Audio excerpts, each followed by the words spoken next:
teman-teman. Sebelumnya terima kasih buat yang udah mencet video ini atau mengklik video ini.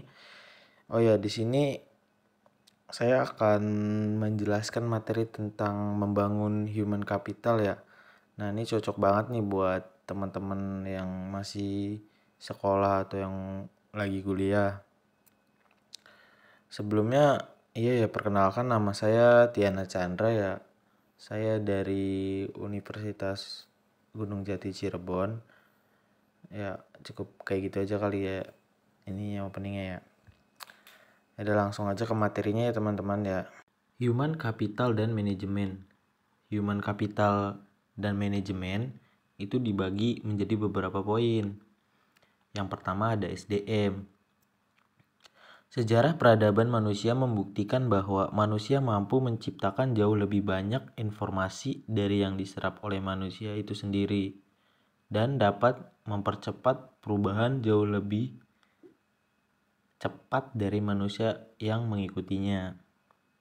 Manusia ini seperti manusia yang memiliki keterampilan, kompetensi, pengetahuan yang diperolehnya melalui pengalaman belajar. Poin yang kedua ada SDM unggul. Jika suatu bangsa ingin maju dan sejahtera, maka bangsa itu memprioritaskan investasi membangun SDM untuk mencapai tingkat nilai yang tinggi dan tersedianya SDM unggul. Penekanan nilai ini membantu manusia lebih kreatif, produktif, dan mampu menyelesaikan masalah yang dihadapi dan bekerja keras dengan komitmen dan dedikasi tinggi, didukung dengan integrasi tinggi. Poin ketiga ada investasi pendidikan untuk SDM unggul.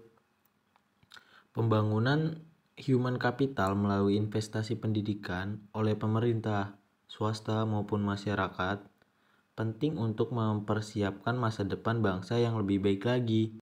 Dan poin keempat ada variabel penting SDM. Variabel penting dalam SDM adalah kemampuan sikap, nilai-nilai, kebutuhan-kebutuhan, dan karakteristik demografinya.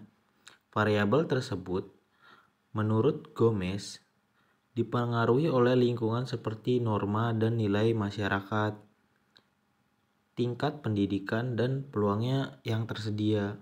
Poin kelima ada pentingnya manajemen SDM.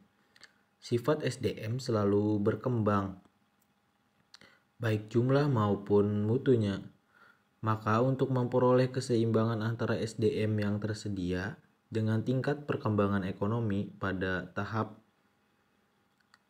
tertentu diperlakukan manajemen SDM yang tepat pada tingkat nasional dan daerah. Poin selanjutnya ada penekanan kualitas SDM. Nah, poin ini dibagi menjadi 3. Yang pertama ada kualitas spiritual, meliputi aspek iman, takwa, dan moral.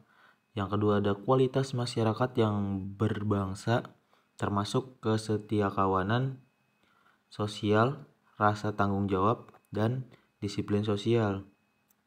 Dan yang ketiga ada kualitas kekarya, yang meliputi faktor pribadi, yaitu kecerdasan, pengetahuan, keterampilan, dan mandiri, faktor lingkungan dalam organisasi seperti situasi kerja dan kepemimpinan, faktor luar organisasi seperti memahami nilai-nilai dan ekonomi.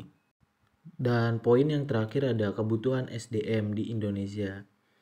Dari pandangan di atas ditegaskan, atau yang di barusan itu ditegaskan, SDM yang diperlukan Indonesia adalah orang yang cakap dan dapat dipercaya, memiliki motivasi tinggi, memiliki kemampuan dan kecakapan, menciptakan iklim hubungan yang produktif, dan mengembangkan iklim kerjasama yang solid.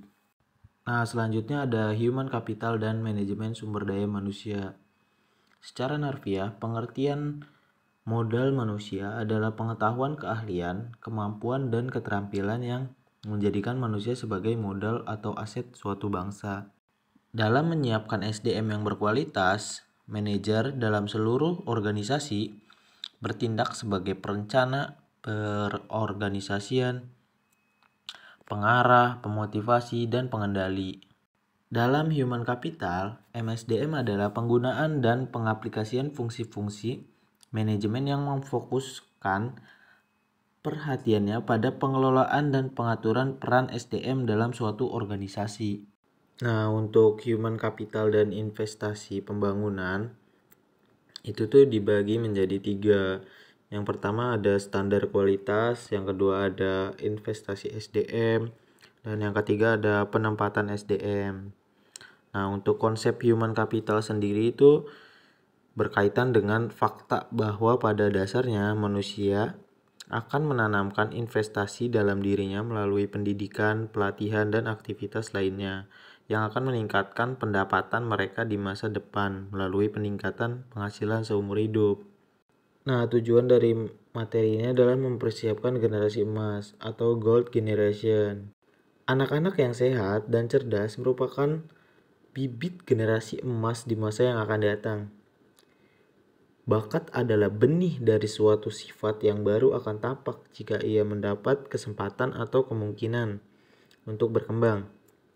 Khususnya bagi generasi berbakat dan bertalenta, perlu disediakan strategi dan fasilitas yang dapat memaksimalkan bakat dan talenta mereka agar benar-benar menjadi generasi yang bermanfaat bagi pemerintah dan masyarakat luas. Mungkin cukup sekian ya konten video pembelajaran dari saya. Semoga dengan konten yang saya buat itu bisa bermanfaat untuk siapa saja yang melihat konten saya dan meluangkan waktu tentunya ya. Kurang lebihnya mohon maaf semisal ada kesalahan teknis atau misalkan kekurangan dalam kosakata atau editing